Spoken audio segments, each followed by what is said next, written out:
Hello everyone, this is Jack Frost with your daily update for the Ethereum technicals and Solana. For the Ethereum weekly technicals, price has overall declined after finding resistance here at 41.30, hovering around resistance at 35.80 for the short term, now declining. Volume for the weekly chart is strongest on these bullish candlesticks, and overall stronger volume is on the bullish candlesticks, seeing volume support upwards movement for the short and mid-term, though for the very short term, volume has slowly increased as price has declined, seeing volume support downwards movement for the very short term.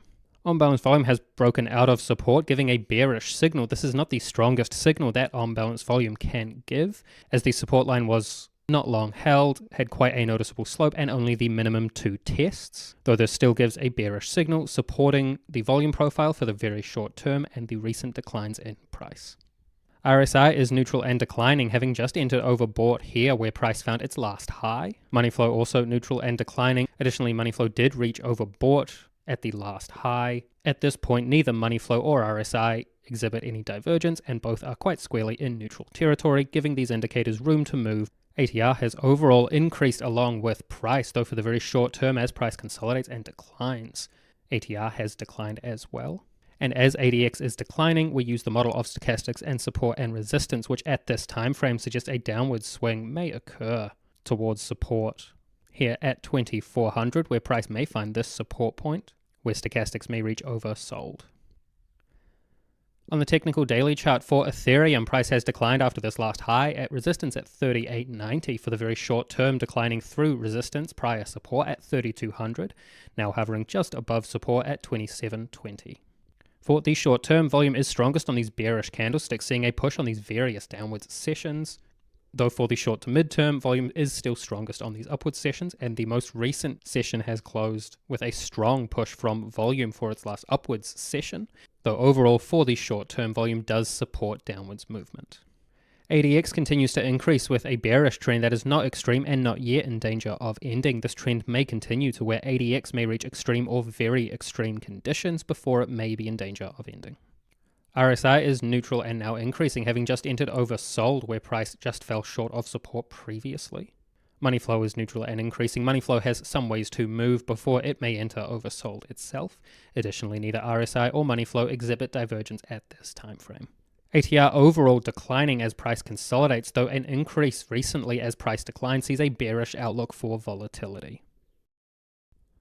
On the Solana weekly chart, this wave count seeing cycle wave 3 move price higher, currently within primary wave 4. As primary wave 4 continues lower, it cannot move into primary wave 1 price territory at 26.4105. An Elliott channel drawn around the primary degree movements using Elliott's first technique from the end of primary wave 1 to the end of primary wave 3 with a copy on the end of primary wave 2, just here. This chart shows where primary wave 4 may find support as it moves lower, currently with an intermediate wave C. This main wave count seeing primary wave 4 unfolding as a single zigzag, as it is the most common corrective structure and has the best fit for this data source. For the bigger picture, cycle wave 3 moves price higher with an 11.09 extreme Fibonacci ratio. It has a target calculated at 2887 at that ratio with cycle wave 1. And this movement labeled primary wave 4 on the weekly chart. Is this movement labeled primary wave 4 on the daily chart? This wave count seeing it unfold as a single zigzag as previously mentioned, seeing a 5-wave impulse for intermediate wave A, a 3 in the opposite direction labeled intermediate wave B, and now an incomplete 5-wave impulse for intermediate wave C to move lower, currently within minor wave 5. As primary wave 4 moves lower, it has a target calculated at 117.4360, the 0.618 Fibonacci ratio of primary wave 3. Additionally, an Elliott channel is drawn around the minor degree movements for intermediate wave C using Elliott's second technique, from the end of minor wave 2 to the end of minor wave 4 with a copy on the end of minor wave 3. This channel shows where minor wave 5 may find support as it moves lower, though if price does continue to increase, then minor wave 4 cannot move into minor wave 1 price territory at 161.1862. And on the daily alternate chart, this wave count seeing primary wave 4 as an incomplete contracting or barrier triangle, currently expected to be with an intermediate wave D to move price overall higher. A confidence point is set at 161.1862 as it is the invalidation for the main daily chart. Additionally, as intermediate wave D continues upwards, it cannot move above the end of intermediate wave B at 188.0915, though this rule is not absolute, as with a barrier triangle, the BD trendline has to be overall flat. Though that is the only non-absolute rule in Elliott Wave, intermediate wave D may move ever so slightly above this invalidation point. When it arrives, intermediate wave E and the end of primary wave 4 are expected to fall short of this AC trendline, as is common for contracting triangles. And on this wave count, seeing this downwards movement labeled intermediate wave a double zigzag, as opposed to the daily chart seeing it as a 5-wave impulse, particularly with the data source that we have, which is Cryptocurrencies, it has a much worse fit, though it is still viable. Intermediate wave B, a 3 in the opposite direction, and intermediate wave C, a zigzag moving lower. All of the subdivisions for a triangle must subdivide as a zigzag, though one may subdivide as a combination, as we see here with the double zigzag labeled intermediate wave A. On the technical weekly chart for Solana, price has declined after this last high at resistance at 210, hovering between resistance at 190 and support between 127 and 118 for the short to mid-term. Volume overall declines from this last high here, though for the short term, some pushes on these bearish candlesticks sees volume supporting downwards movement for the short term. Strongest volume on these last upwards sessions back here see volume supporting upwards movement for the mid to long term. RSI is neutral and declining, having entered quite deeply overbought as price moved up here previously. Money flow is also neutral and declining, having only just entered overbought here as price previously increased. Both money flow and RSI exhibit no divergence at this time frame, and both have some ways to move before they may enter overbought or oversold.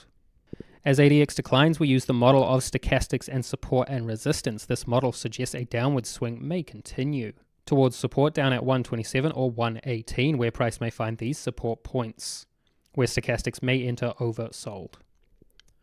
On the technical daily chart for Solana, we can see more detail for this downwards movement after price found resistance at 210, hovering between resistance at 190 and support at 127 and 118. For the very short term, price consolidates within support at 127 and resistance at 157.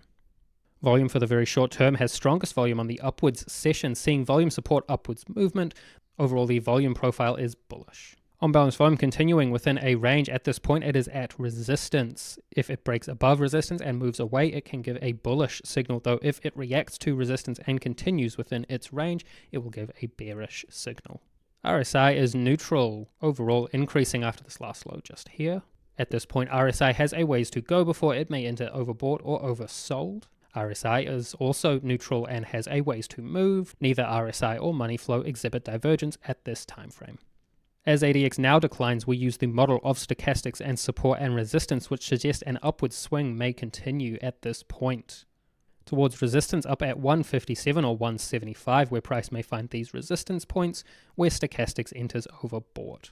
That's all for me with your update for Solana and Ethereum. If you want the Ethereum Elliott Wave count, you can sign up for that today at pureelliottwave.com using the link in the description below. Thank you, and I hope everyone has a good day.